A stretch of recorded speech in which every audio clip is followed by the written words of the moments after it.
2025年耶稣会重新降临人世吗？这个问题的答案在预测平台 Polymarket 上并非100%的否。这个总赌注为90万美元，正常逻辑认为不可能的问题，仍然有1%的概率让这个数字背后的一群匿名下注者认为此事将会发生。与此同时，美联储会在9月降息吗？俄乌战争会在2025年停火吗？ Taylor Swift 会在2025年怀孕吗？到9月底，哪家公司的 AI 大模型最好？马斯克9月份会发布多少推文？这些听起来像是时政、社会或是科技栏目的头条新闻，但在 Polymarket 这个预测平台上，它们都是正在进行中的，吸引了从几十万到几十亿美元真金白银下注的预测市场。在这里，从地缘政治冲突、科技巨头的未来，到备受争议的刑事案件，甚至洛杉矶山火的燃烧面积，世间万物的每一个不确定性似乎都可以被定价、交易和预测。最近最大的一笔赌注就是2024年美国大选。它吸引了36.8亿美元的资金参与。特朗普与哈里斯胜选概率的每一次波动，都对传统民调产生了冲击。一位来自法国的巨鲸用自己独创的调研方法重仓压住了特朗普胜选，最终获得了8500万美元的利润。在冲击传统民调市场的同时 ，Polymarket 所代表的预测市场也在华尔街掀起了热潮。不仅仅是彭博终端也把 Polymarket 的数据整合了进去，有很多量化基金也越来越重视 Polymarket 的数据以及它的预测趋势。8月26号，特朗普的长子小唐纳德·特朗普旗下的风投公司也投资了 Polymarket， 而且小特朗普本身也是另一家预测平台 Corsi 的战略顾问。同时，彼得蒂尔的基金 Founders Fund 也是 Polymarket 的投资人。Polymarket 的本质上就是帮我们构造出来了很多 buy side 的 consensus， 就是我们想知道大家用钱投票的观点当前在哪儿。Polymarket 这个由加密技术驱动的平台究竟是什么？它如何将人类社会最复杂的事件转化为如同股票代码般的金融工具？这仅仅是一个高科技的全球赌场，一个游走在监管边缘的灰色地带，还是它代表了信息金融的未来，是一台能够穿越噪音、揭示真相的去中心化机器呢？大家好，欢迎收看硅谷101，我是特约研究员刘一鸣。关注我们，了解全球深度科技和商业动态，和我们一起从这里驶向未来。今天我们一起深入研究 Polymarket 及其所代表的预测市场。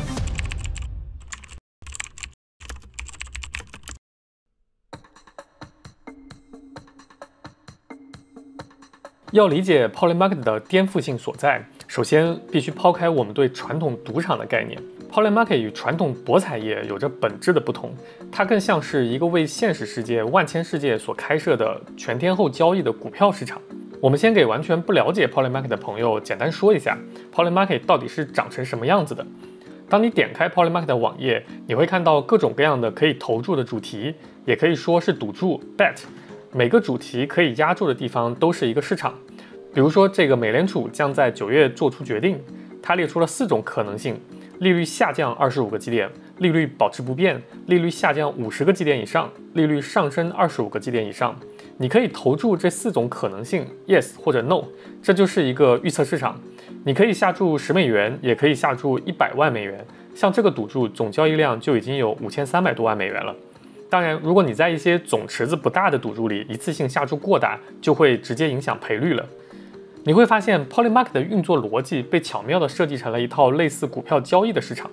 在这里，每一个想象的未来事件，无论是俄乌会不会在2025年停火，还是 Taylor Swift 今年会怀孕吗？2025年比特币的价格会达到多少，都被转化为一个可供交易的标的，拥有自己独特的股票代码。这里的价格并不代表任何内在价值，而是市场对该事件发生概率的实时反应。这个价格在0到1美元之间波动，以与美元挂钩的稳定币 USDC 计价，其数值本身就是概率。例如，当一份特朗普将赢得美国总统大选的合约价格为0.51美元时，这意味着市场认为它有51%的胜算。一旦事件尘埃落定，正确的合约价值将变为1美元，错误的则归0。而用户投入的资金，即购买的股数，则代表了他们在这场博弈中的风险敞口和信念强度。投入100美元购买一份价格为0.51美元的合约，本质上就是用100美元的赌注来支持一个市场认为有51%概率发生的事件。这是 Polymarket 的运作的奥秘，它几乎完全颠覆了传统博彩业。第一点就是 Polymarket 没有庄家。传统赌场的核心是庄家，它设定赔率，接受所有人的对赌，并从中抽取盈利。庄家与绝大多数玩家之间某种程度上存在着根本的利益冲突，但 Polymarket 借助区块链的智能合约技术，彻底消除了庄家。平台本身不参与对赌，也不设定赔率，所有的交易都遵循配对成交的模式。任何一笔看涨 yes 的押注，都必须有另外一笔资金量和价格，也就是概率与之匹配的看跌 no 的押注才能成交。举个例子，当你想以30%的概率下注1000美元，俄乌战争将在2025年停火，市场上必须正好有另外一个人愿意以70%的概率下注约1000美元，俄乌不会在2025年停火，你们的交易才能撮合成功。这种设计它从根本上消除了庄家优势，平台变成了一个纯粹的中介，一个让多空观点能够直接碰撞的平台。仅从这一点来说，它比任何中心化的赌场都更加的公平。第二点 ，Polymarket 是在交易过程，而非仅仅锁定结果。传统博彩一旦下注，资金就被锁定，只能等待最终结果的一锤子买卖。Polymarket 则完全不同，它允许用户在事件尘埃落定前的任何时刻自由买卖自己持有的合约。这意味着你可以根据实时变化的概率来锁定利润或者割肉止损。假设你在哈里斯刚被提名为候选人，胜率仅为10%时，也就是价格是0.1美元的时候，买入了他的合约。当他的民调在几个月后飙升至50%，也就是价格变成了0.5美元的时候，你可以立刻卖出，获得4倍的利润，而无需关心哈里斯最终是否真的赢得大选。这彻底改变了博彩的性质，将赌结果变成了可以动态操作、预测过程的金融交易。它奖励的不仅仅是最终的正确判断，而是对过程中概率波动的精准把握。这就非常像股票市场了，你不仅仅需要在意结果，这个波动本身也体现了很大预测趋势的价值。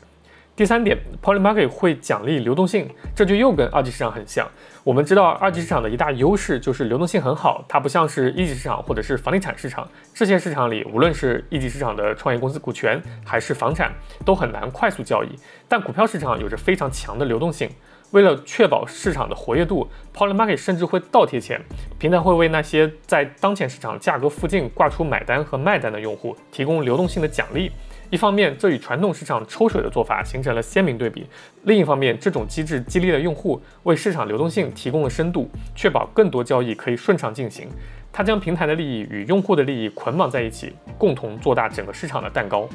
这也就是预测市场的一个核心的价值所在。越来越多的人会把它认为是一个非常有效的信息金融市场，因为呢，大家会觉得在传统的信息市场里面，声量大的人或者是传统媒体沟通的这个渠道上面呢，可能会存在大量的专家以及各种各样的政客这样的人在传达信息。而越来越多的人呢，他们会把预测市场作为一个更进一步的信息市场，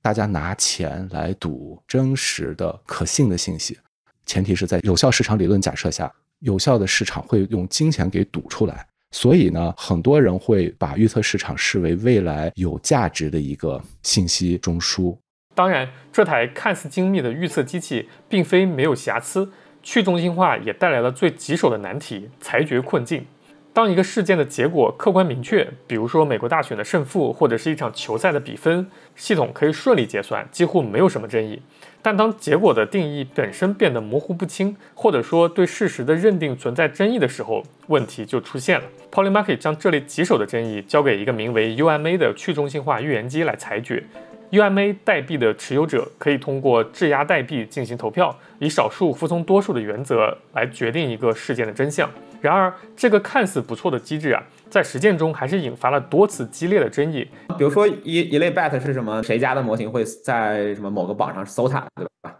就是说，到底是 OpenAI 还是 Anthropic 还是 XAI 还是 Gemini， 哪个模型能够就是达到搜它？这个搜它它用的这个 benchmark 就很不一样。然后每个人在发布自己模型的时候，都号称自己在什么地方搜它。所以导致基本上这个 bet 最终就是取决于你取哪个 benchmark 来度量，就是公说公有理，婆说婆有理。社区提交，然后 Polymarket 的这个团队审批，它这个审批制就导致有很多不是很严格的 bet 都会被 post 上去，因为比较有趣。设计这个 bet 的人他也不是一个金融专业或者数学家或者逻辑学家，他的 bet 并不是开奖之后一定能够 binary 的由客观 facts 导出的。所以这个裁决机制可是应该有一个 AI 进行 rewriting。就是用一个现在非常厉害的这种 reasoning model， 比如说 GPT-5 Pro。所以，当事实本身存在多解或者有操控投票的情况下，这会引起巨大的争议。我们举2个 Polymarket 真实出现过的争议。在一个乌克兰是否会在4月前同意特朗普稀土协议的赌注中，如果两国在截止日期前签署某种稀土相关协议，那么市场判定为 yes， 否则为 no。结果是在截止日期前，美国和乌克兰并没有正式的、明确的稀土开采或供应协议，但双方有一些谅解备忘录或者合作意向文件，并在外交场合公开表态要加强在关键矿产领域的合作。这个时候争议就出现了。一部分人认为，谅解备忘录或者意向声明它不是协议，不应该算作达成协议这个条件。但另一部分人则认为，这些公开签署的文件和承诺已经构成了协议。最终 UMA 投票裁决为 yes， 结果导致大量买否的交易者损失惨重，并指责这是篡改事实，因为真实的法律协议并不存在。这起事件在加密社区引起了极大的反弹，有人认为这是 UMA 投票机制被操控，甚至存在大户左右结果的迹象。另一起事件则发生在泽连斯基会在6月之前穿西装吗这个赌注上。这个主题设计的初衷是捕捉新闻事件，比较有趣，但容易引发语义上的歧义。当时泽连斯基穿了一件类似军绿色外套加长裤的装束，多家主流媒体甚至乌克兰官方 ins 账号都将其描述为西装的正式黑色套装。许多押注是的用户认为自己胜券在握。然而 UMA 的最终投票结果却裁定他没有穿西装，理由是有媒体称之为 suit， 但这个 suit 泛指套装，但严格意义上来讲，它不是传统意义上的西装 business suit with tie， tie 就是领带。支持 yes 的人认为 suit 不一定要领带，外套和裤子是成套的就可以算是 suit， 甚至有男装博主 Derek Guy 就表示这的确是 suit。而支持 no 的人认为 suit 在常用语境里就是西装加衬衫加领带，泽连斯基穿的是战地风格的外套，不应该算作是西装。如果算 yes， 那几乎任何成套的衣服都可以称之为 suit。UMA 最终的裁决引发了一些争议，有人认为 UMA 并没有依照客观事实，而是依据个人解读或者是利益来投票。所以针对 Polymarket 的 UMA 机制 ，Eigenlayer 的创始人 Shram Khanna 就曾经对彭博表示，这便是多数人的暴政，多数人可以说一些不真实的话，而不会有任何后果。他的观点其实暴露了 Polymarket 在追求去中心化的同时，其事实裁决机制存在脆弱性。我之前也看过那种 bet， 但我都不敢参与，因为我很怕是别人割我的。因为那个 Oracle 它有可能是假的，就是它也许最后因为也没有人看，然后那个开奖的时候就是搞了一个搞笑 event， 耶稣降临，然后他就把这钱收走了。我也不知道他这个奖是怎么开的，我是无法参与这个无风险套利，因为有一个就是得于开奖时刻耍赖皮修改这个开奖机制的这样一个 attack。不过虽然我们谈到了一些 Polymarket 的问题，但这些多数是因为定义不明所带来的。而对于一些大赌注，无论是美联储会不会降息，还是美国大选结果如何，这些还是体现了 Polymarket 技术和模式的先进性。Polymarket 背后的核心理念是通过预测市场来发现信息，预测市场的发展历史甚至可以追溯到几个世纪以前。早在16世纪的意大利，当红衣主教们在西斯廷教堂内闭门选举新教皇时，罗马的街头巷尾就已经开设了赌局，人们对各位候选人的胜率下注。这不仅是娱乐，更像是一场信息战。消息灵通人士和敏锐的政治观察家试图通过赔率的波动洞察权力游戏的走向，这便是预测市场最早的雏形。到了18世纪，在伦敦证券交易所的前身乔纳森咖啡馆里，新兴的商人和精英阶层将万物皆可下注的精神发挥到了极致。他们对政治丑闻、战争胜负，甚至王室的健康状况开设赌盘，将信息、判断和资本融为一体。再到19世纪的美国，对总统选举的押注更是成为一种全国性的狂热，在纽约的桌球室等公共场所形成了非常庞大而且活跃的预测市场。然而，这些早期的市场也常常因为规则模糊、信息不透明而引发激烈纠纷，为预测市场如何去公正裁决这一现代难题埋下了伏笔。进入20世纪，这种由市场驱动的预测方式逐渐式微，以乔治·盖洛普为代表的科学民意调查方法兴起了。凭借其系统性的抽样和看似客观的统计学架构，迅速取代了预测市场，成为衡量公众意见的主流工具。预测市场一度被视为不科学、非理性的赌博而被边缘化。不过，学术界从未放弃对这种群体智慧的探索。由爱荷华大学运营的非盈利实验项目爱荷华电子市场，简称 IEM， 它规定了每位参与者不超过$500的投注上限，成为了验证预测市场有效性的关键阵地。我看到的一个数据是在1988年到2008年，有75%的情况下，爱荷华电子市场这上面大家压注的结果是好于民调的，并且是非常好的压倒民调的结果，就是更准确。可是大家别忘了，它的这个每笔压注限额只有$500。而另外的一个就是刚 Predicate， 它也是有很大的监管，而普遍的一些理论的研究都认为，在这个预测市场上面，对一些公共话题的压注得出来的最终的概率是好于传统的那些民调得出来的方式。这也就是对预测市场它的价值做了一个特别好的背书。在这项长达数十年的实验里，为预测市场有效性提供了强有力的学术证明。这背后也有一定的哲学基础，来自于奥地利的经济学家哈耶克，他在1945年发表了一篇著名论文《知识在社会中的运用》。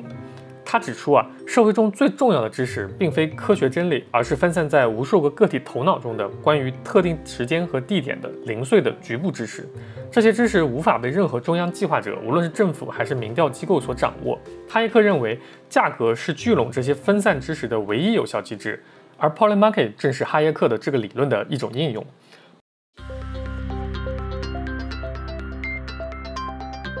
Polymarket 的逻辑也是，当人们用自己的真金白银下注时，入局了，利益攸关了，他们用真金白银披露出的信念，远比电话调查中随口说出的答案更接近真实。金钱的激励会促使掌握内幕信息或者有深刻见解的人也参与进来，他们的行为会修正价格，从而让市场在整体上更趋近于真相。Polymarket 的成功也并非凭空而来，而是站在前人的失败经验之上，并且精准抓住了 Web3 的浪潮。为什么 Web3 世界里面的预测市场成为一个出圈的应用？在以太坊诞生一开始，最早的一些密码朋克就在幻想，在未来，在去中心化的世界里面，哪些是一个核心的用力？预测市场是被公认为最有前途的一个用力，因为预测市场天然跟 Web3 是密切相关的。预测市场在传统的中心化组织控制的博弈市场、公开市场，它其实很容易进入博彩，但是只有在去中心化世界里面，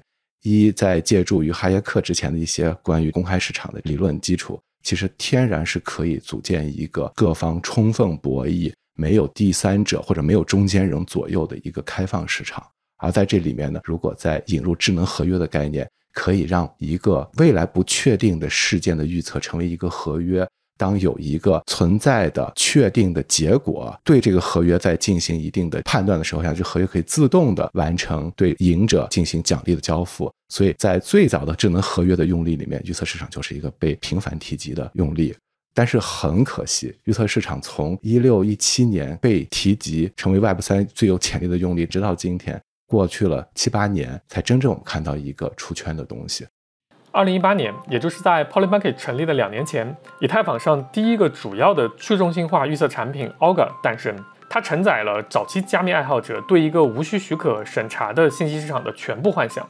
然而 Augur 最终失败了，其背后的原因是多方面的：糟糕的用户体验、高昂的交易费用、缺乏稳定的计价单位，以及过于执着于协议的纯粹性而忽略了应用层的易用性。Augur 的挣扎为后来 Polymarket 提供了一份至关重要的避坑指南。Polymarket 的创始人 Copland 吸取了教训，这位在曼哈顿长大的互联网书呆子，他对加密世界的热情由来已久。14岁便尝试组装挖矿设备，并在2014年以约$30的价格参与了以太坊的预售。2017年，他从纽约大学计算机科学专业辍学，开始了为期3年的与世隔绝的探索生活。2020年，突如其来的新冠疫情给全世界带来了巨大的不确定性。面对关于封锁、疫苗和经济重启的种种矛盾信息， Copland 萌生了创建一个信息自由市场的想法，让人们可以用真金白银为自己的判断买单。他相信，当存在经济激励时，人们会更努力地去寻求真相。Polymarket 应运而生，其上线的第一个预测主题便是疫情中的纽约市何时会重新开放。我觉得像 Polymarket 这种崛起的一个核心的因素是我们处在的，尤其是在疫情之后的今天，世界上面的宏观的不确定因素在加大，大家需要在这种混乱的充满噪音的世界里面去寻找一些有效的用市场化的方式为不确定性定价的一些工具方法。这个时候以 Polymarket 为代表预测市场就已经在承担这个作用了。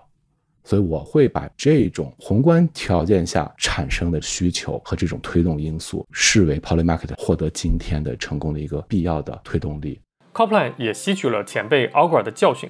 要想让预测市场走向主流，就首先必须解决用户体验的问题，这促使 Polymarket 发生了根本的转变，从一个协议优先的极客玩家变成了一个用户优先的互联网产品。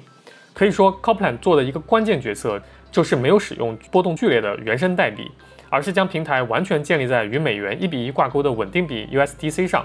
首先，稳定币为用户提供了一个稳定的计价单位，消除了因加密货币价格波动带来的额外风险。这就像如果美元经常剧烈波动，那美股还能吸引到这么多国际投资者吗？肯定不能。稳定币的运营使得预测本身成为了唯一的变量。其次，也是非常重要的一点，它使 Polymarket 能够构建一个全球化、全天候运行且无需传统银行系统许可的金融市场。交易在以太坊的低成本2层网络 Polygon 上进行，结算通过智能合约自动完成，高效且透明。最初，用户需要自行购买 USDC， 这其实构成了一定的准入门槛。但从2024年7月开始 ，Polymarket 通过与支付公司 MoonPay 合作，允许用户直接使用信用卡和银行转账进行支付，这极大地降低了非加密用户的参与难度，为其用户群的进一步扩张铺平了道路。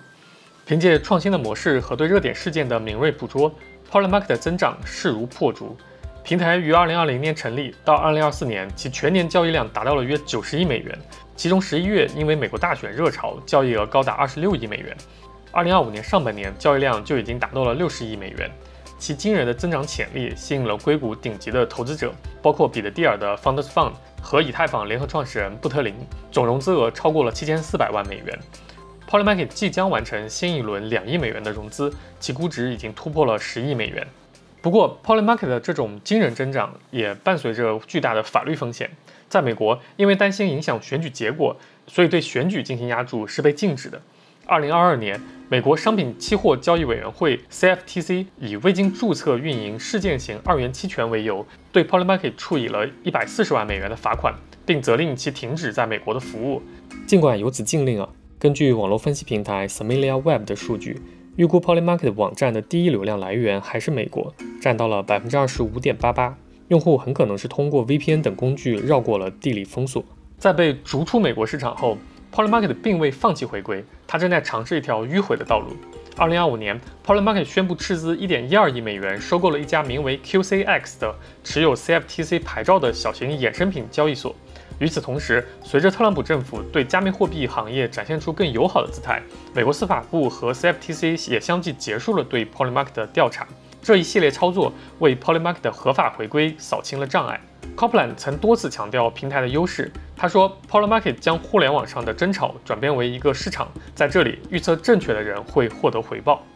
Polymarket 也逐渐获得主流的接纳。2024年9月，全球金融信息巨头彭博开始在其昂贵的金融终端上整合了 Polymarket 的选举数据。这不仅是对 Polymarket 数据价值的认可，也意味着这个曾经的 Web3 赌场逐渐成为主流金融和媒体界无法忽视的信息来源。我们在量化交易里非常想要的一件事情就是有这个 buy side 的 consensus， 就是我们想知道大家用钱投票的观点当前在哪儿，对吧？就是因为大家8月底会出财报，我们想知道大家用钱投票赌出来的 consensus 在哪儿，我们不想看就是高盛分析师给我们写的 consensus 在哪儿，我们不相信。Polymarket 的本质上就是帮我们构造出来了很多 buy side 的 consensus， 就是说这个事情就是在大家赌国债利率的时候实际上是存在的，对吧？就是你去那个 CME Watch 2可以看到大家基于国债 option 交易赌每次 Fed 开会的时候就是的这个结局，就是有多少概率降息25基点，多少概率降息50基点，这是就是全世界最大的赌局，这是一个 pre-Polymarket 时代就存在的，就是全世界最大的赌局。那然后在这个Polymarket 出现之后 ，Polymarket 上也有，比如说你可以赌要不要降息，要不要这样，所以就是它其实就是说这样子的一些就是传统金融的衍生，也是很有趣的，就是你会发现，哎，这个不同的人群，他对于要不要降息的认知也不一样。就是华尔街的那些机构的债券交易员和就是 Polymarket 上拿币赌的散户，他们对世界的认知也不同。那然后你也可以去做 arbitrage。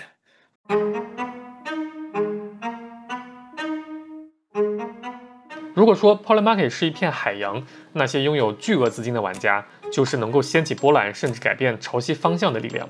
2024年的美国大选就上演了一场惊心动魄的故事。2024年秋天，当主流民调和政治评论界还在为一场焦灼的美国大选而摇摆不定时，一位自称 Theo 的神秘法国人，也是一位银行交易员，正悄然布局一场堪称现代政治史上非常大胆的逆向投资。他赌上的不仅是数千万美元的真金白银，更是对整个传统民调体系的公然挑战。当时的市场共识是，特朗普与哈里斯的对决将异常激烈，但多数主流民调显示哈里斯略占上风。然而，这位法国大哥却对这种主流叙事嗤之以鼻。他通过多个在 Polymarket 上的匿名账户不断押注，总计投入了7000万美元的巨额资金。他投注的目标不仅仅是特朗普最终赢得大选，还包括了一系列在当时看来近乎疯狂的赌注。特朗普不仅是赢得大选，还会赢得普选票，并且特朗普还会一举攻下宾夕法尼亚、密歇根和威斯康星这3个被认为是民主党票仓的蓝州。我们知道，要敢于压这样的重注，不仅仅要有信心，更重要的是需要严谨的研究和调研。在大选结束后，他接受了《华尔街日报》的采访，他透露了自己的研究方法。这位法国大哥认为对于美国主流媒体和民调机构存在固有的亲民主党偏见，导致其调查结果系统性的夸大了哈里斯的支持率。更重要的是，他坚信存在大量不愿向民调机构透露自己真实投票意向的害羞的特朗普选民。这股沉默但庞大的力量在所有的公开数据中都是隐形的。Theo 最关键的举动是超越了单纯的数据分析，他花费重金聘请了一家专业的民调公司，为他进行了一系列私人调查。这些调查并未采用传统的问询方式，而是使用了一种被称为邻居调查法的技巧，也就是不直接询问受访者自己的投票意向，而是询问他们认为自己的邻居会投票给谁。他声称，通过这种巧妙的间接方法，让他得以窥见冰山之下对特朗普令人震惊的隐藏支持率。正是这些通过另类方法获得的独家数据，构成了他敢于压下如此重注的底气。最终，他获得了8500万美元的惊人利润。特朗普巨鲸出现的意义，不仅仅是一次投资胜利，它也打击了传统民调方法，也是哈耶克利益攸关原则的一次生动演绎。当然，特朗普巨鲸的投注也引起了美国金融监管机构的警觉，随即引发了一个更深层次的问题：Polymarket 究竟是在预测未来，还是在某种程度上创造未来？这种现象被称为反身性。当 Polymarket 的赔率不再是小圈子的游戏，而是被马斯克这样的超级 KOL 在社交媒体上向数亿人展示，被彭博金融终端推送给全球的交易员时，它就不再是对现实的被动反应，而成为塑造现实的积极力量。Theo 的巨额押注客观上推高了 Polymarket 上特朗普的胜率，这种赔率的变化通过媒体的报道形成了一种特朗普势头正盛的叙事，这种叙事也完全有可能影响那些犹豫不决的摇摆选民，让他们产生跟风的心理，从而将预测自我实现。在《华尔街日报》的报道中，一位加密风险投资公司的合伙人 Adam Cochran 就评论道，这是迄今为止能买到的最高效的政治广告。在美国大选结束后，美国联邦调查局突击搜查了 Polymarket 创始人 Copeland 位于纽约的住所，搜查并没收了他的手机和其他电子设备。不过 Copeland 当时并没有被逮捕。此次调查的目的主要是审查 Polymarket 是否有允许美国用户进行押注。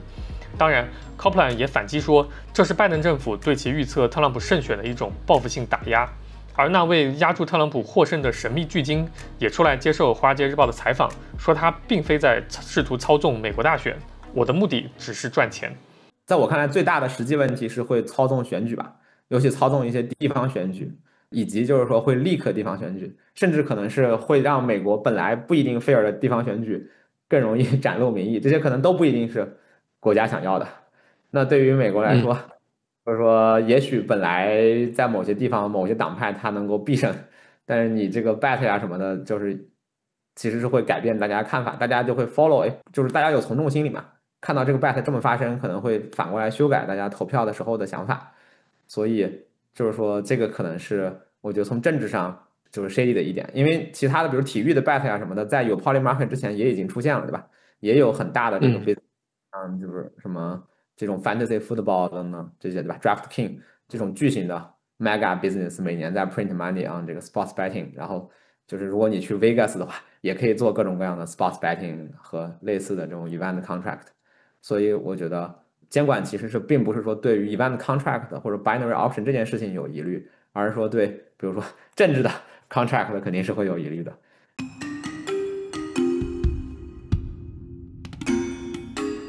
Polymarket 的崛起远不只是颠覆了博彩市场，它正在开启一个被以太坊创始人布特林等人称为信息金融的全新时代，也就是 Information Finance。其核心思想是利用金融工具和市场机制来发现、定价并传播信息。在这个体系中，抽象的信念和分散的知识被转化为具体的、可交易的、以价格，也就是概率的形式呈现出的金融资产。在这个框架下， Polymarket 的主要功能并非像一个水晶球一样去预测未来，而是更像一个高度灵敏的社会温度计。它为市场对某个不确定事件的集体信念提供了一个实时的量化的读数。这个读数对于华尔街的专业人士来说具有极高的实用价值。我觉得这个 InfoFi 信息金融绝对是让世界上的信息更好的传递了呀。它给了我们一些非常 fast 的 Oracle。本质上，你去 ChatGPT 上看不同的网页的时候，你是不知道哪个网页比其他网页更值得信任的。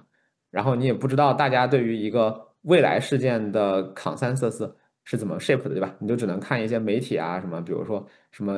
The Information 怎么说 ，Bloomberg 怎么说，这东西可能不重要，只是那两个撰稿人怎么说。但是在这儿你可以看到 buy side 的 consensus， 就是大家拿钱投出来的 consensus， 这个东西是非常昂贵的。这个东西跟真相可能是不一样，但这是人类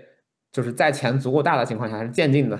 趋向于人类社会群体的这个共同真相。而且它实际上能够让这些以前很就是说 convoluted bet 变得非常干净，变成 single factor bet。就比如以前我们去赌，比如某一个失业数据的结果的 outcome 的时候，是要通过比如说赌国债的这个10年期国债收益率表达，它有巨大的liquidity，但另一方面就是说每一次那个10年期国债的跳可能是有10个因素共同构成的，其中有2个主要因素，对吧？但是我们去 Polymarket 的时候，它是一个非常纯粹的单因素结果，所以就是 Polymarket 帮大家进行 event 的 factor decomposition， 这是一个非常高的价值，我觉得。当这种金融化的信息力量足够强大时，它便开始挑战传统的权力格局。长久以来，以新闻媒体为代表的机构被称为第4权力，而 Polymarket 的出现正以一种意想不到的方式成为了一种第5权力。当媒体因为某些固有偏见或者信息滞后而呈现单一叙事时， Polymarket 的价格波动往往能揭示被忽略的另一面。这种揭示黑天鹅信号的能力并非孤立。例如，在2024年美国大选的预热阶段，早在拜登总统正式宣布退选的前几个月，主流媒体仍然将此事视为一种重要的可能性进行讨论。但 Polymarket 上对于拜登是否会退选的赌注已然成为了一个反映内部情绪的温度计，其概率曾一度超越了60%，这反映了公众舆论的实时判断。同样的故事也发生在科技行业，在今年的一个哪家公司会在8月底前拥有最佳 AI 模型的赌注中，一开始 Google 领先，但随着 OpenAI 即将要发布 GPT-5 的传闻出现， OpenAI 的胜率一度超过了70%。然而，随着 Sam Altman 在发布演示中暴露的信息，发布会还没结束，交易者就迅速调整下注， Google 的胜率很快飙升到了80%，而 OpenAI 的胜率则急速下降到不足20%，这比媒体的反应更加迅速。Polymarket 最初的口号是利用自由市场的力量揭开你最关心的真实世界的神秘面纱。Copeland 曾经设想他的平台能够预测新冠疫苗何时问世，并为混乱的社交媒体环境提供一个真理指南针。我们整天都要面对各种新闻和虚假信息，你必须判断这是真的还是纯属胡扯。你会一次又一次地看到某个惊悚的消息出来后，市场却纹丝不动，这就是市场在告诉你，嘿，这其实毫无意义。随着 Polymarket 的预测数据越来越有价值，不少人开始提出，像 Polymarket 这样的平台，未来可能代表一个新兴的第5权力崛起。在这个新领域，创造和验证信息的权利正从中心化的由经营主导的媒体和金融机构，部分转移到由匿名的分散的公众及其资本共同驱动的去中心化平台。在这里，话语权的大小不再取决于谁拥有媒体和机构，而取决于来自各行各业掌握不同碎片化知识的群众智慧。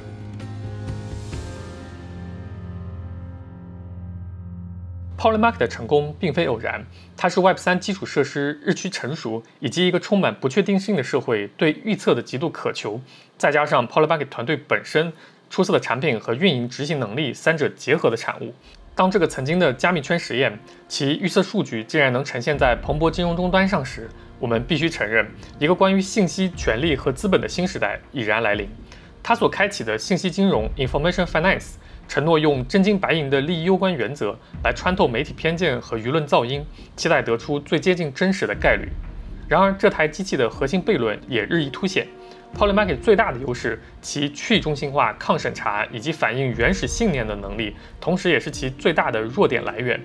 一个允许任何人对任何事下注的平台，也面临有缺陷的决策机制被巨鲸操控的风险。UMA 这套裁决机制并非完美，还有棘手的伦理困境，比如允许人们对战争、灾害、暗杀等悲剧性事件下注。在2024年底爆发的 UNH 高管谋杀案中，当嫌疑人被捕后 ，Polymarket 上迅速开设了多个赌注，交易者可以下注逮捕时间，嫌疑人最终会认罪吗？等等。还有洛杉矶山火 ，Polymarket 上出现了到本周五山火的燃烧面积会达到多少英亩这样的赌注，